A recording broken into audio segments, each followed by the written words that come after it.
Historically, I'm a lifelong Android user, a long line of different Pixel devices, Galaxy devices, a Nothing phone, my Galaxy Fold 5, which I'm actually using right now to monitor the recording on the camera. Living with the iPhone 15 Pro Max every single day is my daily. There honestly are a lot of things here to love and enjoy as someone who's been baked into the Android ecosystem for so long. Today I hope to paint a picture for you guys of all the practical and realistic life use cases and ways that the iPhone 15 Pro Max fits into my lifestyle as a lifelong Android user, and for those of you who might be thinking about jumping ship, how it might impact you as well. Surprisingly, none of those reasons have to do with the action button. One of the best, most practical life use case things I can think of is battery life. This thing actually being able to make it from the time you wake up in the morning before you go to work to the time you get at home, you're winding down and going to sleep.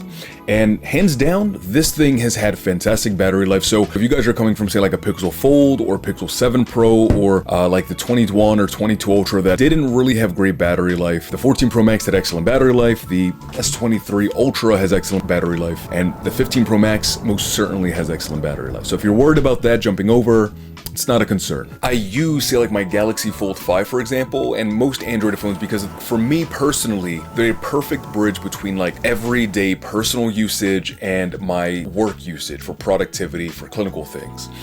However, all through graduate school to get my clinical license, I had an iPad Pro with a Magic Keyboard, and for all of my work here on the channel, I use a MacBook. And so whenever I am transporting over pictures, video, screen recordings from my Fold 5, my S23, my Pixel devices onto the MacBook to make content for you guys, there are workarounds like uploading Google Drive, then downloading to the MacBook, then importing them into the files. But here, with the iPhone 15 Pro Max, and with any iPhone, I just airdrop it. And I can't lie, it's nice. It is really, really, really nice. And so if you're someone who is sort of in that same ballpark, I have to say it makes a big difference. So this is gonna sound a little cheesy.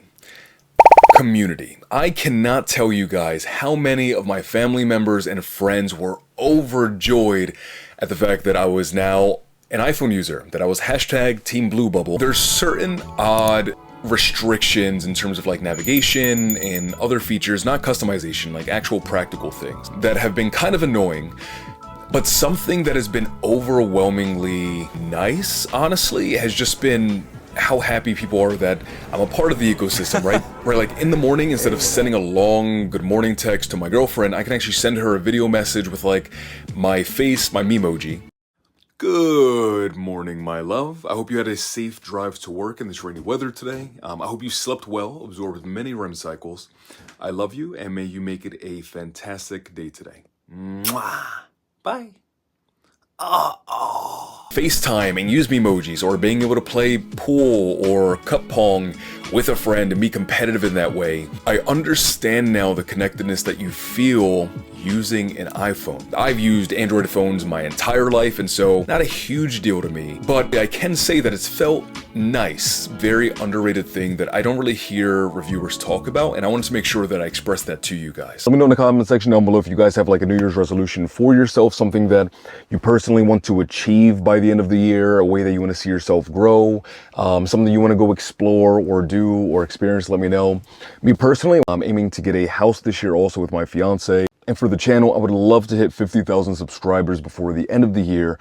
So if you guys are enjoying the video so far and want to help me meet that goal and the video is helpful for you, hit the subscribe button so you can stay up to date, and it helps me out too. But anyway, I'll let you back to your video. So the phone has sort of learned my habits, and so when I get back in the car, as soon as I get in, I get a notification on my watch and the phone with the directions, the time estimate, and any traffic data that I need to know on the way home. It's kind of learned that I go home around that time, and I get that information.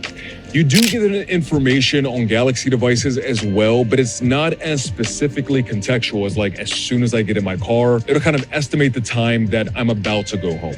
This is a little different, and that's one of those software things that I love to see in phones because these are life companions, and seeing that intermingling of tech and lifestyle, I love that. So definitely points there.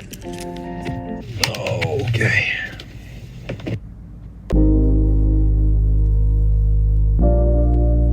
For those of you out there who are content creators, YouTubers, TikTokers, Instagrammers, you name it, man, The video capabilities on the iPhone 15 Pro Max are nothing short of remarkable, especially in that log format. If you're someone who's looking to be like a filmmaker or a videographer, the footage and the colors that you get out of video on the 15 Pro Max are awesome. I think that the camera edges out the 15 Pro Max a little bit in certain factors. 8K video on this 23 Ultra is remarkable, but log is just incredible. The files are humongous. That's something that I've overwhelmingly been in love with on this phone. So if you're looking for something like that, I mean, this thing has you covered, especially if you don't have a budget to purchase, say, like a $2,500 camera like my A7 IV. This has you covered.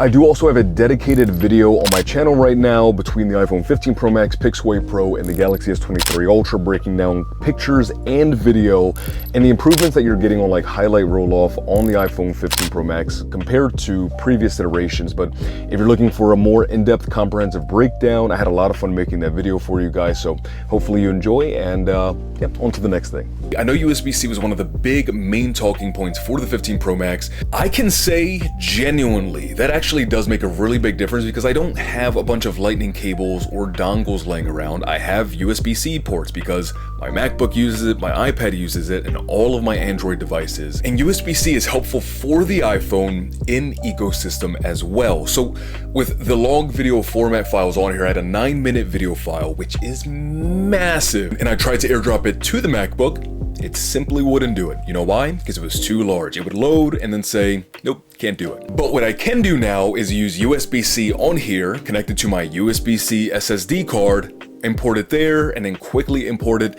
to the MacBook. You know what I wasn't expecting to be a reason? This. Apple Watch Ultra.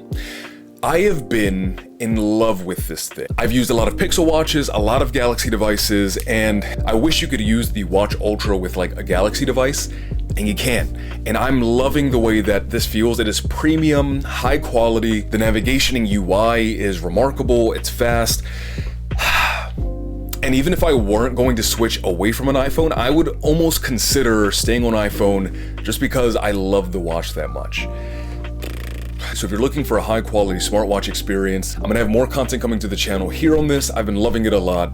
Wasn't expecting this to be one of like the bullet points, but here we are. And USB-C is great for the iPhone because there's a lot of third-party peripherals that don't use lightning cable. Like VR glasses, for example, a large majority of them use USB-C. If you guys have any questions I didn't address in this video that you're wondering about, leave it in the comment section down below. If you're wondering about jumping ship, or if you do want to stay with your Galaxy or Pixel or Nothing phone, let me know if you guys are making the jump, why you're making the jump, because honestly that helps inform my thoughts and how connected I am with you guys that are viewing. It gives me more insight into what you guys are thinking, what you're feeling, and what you're doing. So thank you guys so much again for stopping by and hanging out. I wish you a fantastic remainder of your day, afternoon, or night, depending on the time it is you are watching this. And as always, peace, love, and adios, guys. Bye. Have a great day.